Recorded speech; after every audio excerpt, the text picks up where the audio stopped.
नमस्कार दोस्तों, स्वागत है आपका आपके अपने चैनल लास्ट होप ऑडियो पर।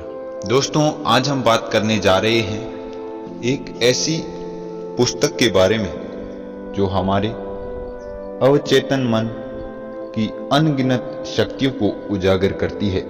इस पुस्तक का नाम है the power of subconscious mind, यानी आपके अवचेतन मन की शक्ति। इस वीडियो में हम इस किताब के हर अध्याय को एक एक कर समझने का प्रयास करेंगे ताकि आप अवचेतन मन की शक्ति का पूरा लाभ उठा सकते हैं। तो चलिए वीडियो को स्टार्ट करते हैं। आपका अवचेतन मन आपकी इच्छाओं और वास्तविकता में बदलने की क्षमता रखता है। जैसे एक बगीचे में बोए गए बीज पौधे बनते हैं, वैसे ही आपके विचार भी आपके जीवन में वास्तविकता का रूप लेते हैं। इस पुस्तक के दूसरे अध्याय में अवचेतन मन में विश्वास का बीज बोएं। इस अध्याय में यह बताया गया है कि हमें अपने अवचेतन मन में विश्वास का बीज बोना चाहिए। जब हम किसी बात पर पूरी तरह से विश्वास करते हैं तो वह हमारा विश्वास अवचेतन मन में बन जाता है, जिससे वह विश्वास एक सफलता के रूप में साकार हो जाता है। आपका विश्वास ही आपकी वास्तविकता का निर्माण करता है। अगर आप अपने आप पर आत्मविश्वास करते हैं कि आप सफल हो सकते हैं, तो आपको सफल होने से कोई नहीं रोक सकता। इस पुस्तक के तीसरे अध्याय में यह बताया गया है कि सकारात्मक पुष्टि यानी पॉजिटिव अफर्मेशन हमारे अवचेतन मन को प्रशिक्षित करने का सबसे शक्तिशाली तरीका है। जब हम नियमित रूप से नकारात्मक या सकारात्मक वाक्यांशों का प्रयोग करते हैं तो वह हमारे अवचेतन मन को प्रभावित करती है। जैसे जैसे आप सकारात्मक विचारों की पुष्टि दोहराते हैं, आपका अवचेतन मन उन्हें वास्तविकता में यथार्थ रूप देने लगता है। अगर आप हर दिन कहते हैं मैं आत्मविश्वासी हूं, आई कैन डू इट, तो आपका अवचेतन मन इसे स्वीकार कर लेता है और वह उसमें आत्मविश्वास जागृत हो जाता है। इस पुस्तक के चौथे चैप्टर में कल्पना की शक्ति के बारे में बताया गया है। इस अध्याय में अवचेतन मन को प्रभावित करने के लिए कल्पना की शक्ति का उपयोग बताया गया है। जब हम किसी बात या विचार की कल्पना करते हैं तो वह हमारा अवचेतन मन उसे वास्तविक सच मान लेता है और उसी दिशा में कार्य करने लग जाता है। कल्पना आपके अवचेतन मन के लिए वास्तविकता का रूप धारण कर लेती है। अगर आप सफलता की कल्पना करते हैं तो आपका अवचेतन मन सफलता को हासिल करने के लिए प्रयासरत हो जाता है। इस पुस्तक का 5वां चैप्टर है अवचेतन मन की भाषा, the language of the subconscious mind. इस अध्याय में बताया गया है कि हमारा अवचेतन मन केवल भावनाओं और कल्पनाओं को ही समझ पाता है, इसलिए हमें अपने मन से संवाद करने के लिए उसे तस्वीरों और भावनाओं के माध्यम से संदेश देने चाहिए। आपका अवचेतन मन शब्दों से नहीं बल्कि आपकी भावनाओं और आपके विचारों से निर्देशित होता है। अगर आप खुशी महसूस करते हुए सफलता की कल्पना करेंगे तो आपका अवचेतन मन उसी दिशा में दृढ़ता के साथ कार्य करेगा। इस पुस्तक का 6वां चैप्टर है भय और अवचेतन मन, fear and the subconscious mind. इस अध्याय में बताया गया है कि भय भी हमारे अवचेतन मन को काफी प्रभावित करता है। अगर हम डरते हैं कि हम असफल हो जाएंगे या सफलता नहीं पा सकेंगे तो हमारा अवचेतन मन उसे यथार्थ मान लेता है। इसलिए हम उस सकारात्मक दृष्टिकोण को अपनाए बिना ही उस भय से ही पीछे रह जाते हैं। जिस चीज से आप सबसे ज्यादा डरते हैं उसे आपके अवचेतन मन में जगह ना दें।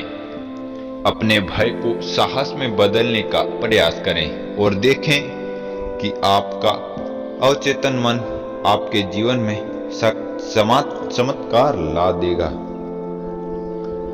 इस पुस्तक का 7वां चैप्टर है ध्यान और अवचेतन मन, meditation and the subconscious mind. यह अध्याय बताता है कि ध्यान कैसे हमारे मन को प्रभावित करता है। जब हम ध्यान की मुद्रा में होते हैं तो हमारा मन का संपर्क हमारे आत्मा से होता है और उसी समय सकारात्मक भावों का उदय होता है, जिससे हमारे सकारात्मक दृष्टिकोण में विकास होता है और हमारे सबकॉन्शियस माइंड में कुछ विचार हैं जो हमेशा के लिए बन जाते हैं और यही विचार हमारे जीवन को बदलने के लिए उपयोगी सिद्ध होते हैं।